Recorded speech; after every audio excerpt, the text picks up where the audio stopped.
Remembering a legend. Beloved former Florida State football coach Bobby Bowden has died at the age of 91. Now, this is tough news for Seminoles everywhere. Florida State University making the announcement this morning that he died at 5:08 this morning at his home, surrounded by his wife and 6 children. Now, we have team coverage this morning. Sports reporter Dom Tibbetts is live outside Doak Campbell Stadium, where we know fans will be gathering today. But we start with sports director Alison Posey. And Alison, you've been spending years following his incredible career.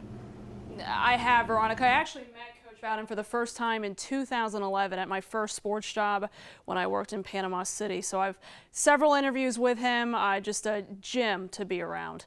Bowden's death comes less than 3 weeks after he announced he was diagnosed with stage 4 pancreatic cancer. Bowden is a Hall of Fame coach who won more than 350 games and built Florida State into one of college football's great dynasty with 2 national championships.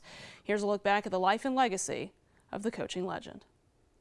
Bobby Bowden was born in 1929 in Birmingham, Alabama. Rheumatic fever confined him to his home for over a year where his love for college football began. Bowden listened to Alabama games on the radio. He would play for them for a year before transferring to what is now known as Samford University.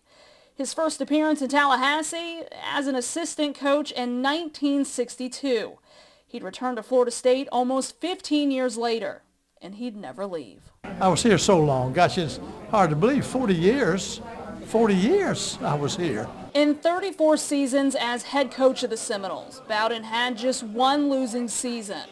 He won 2 national titles and 12 conference championships, and the driver behind it all, his faith. A lot of times you say, should I quit? Should I do something else? I'm not winning.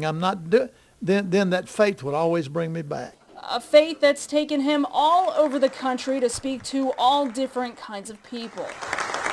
The message for Bowden: without faith, there would be no football. And that's what he's trying to instill to the hundreds of young men that pass through his program. I think one thing you enjoy most about coaching is the relationship you have with the boys when they raise family and raise children, and you hadn't seen them in 10 years, 5 years. I get letters all the time from boys.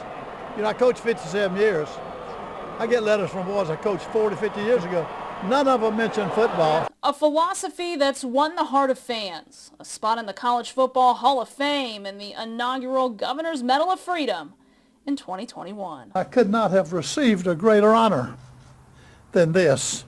An honor, and one he's proud to share with Florida State and with Tallahassee, his home. After I retired, we didn't want to be but one place, and that was right here.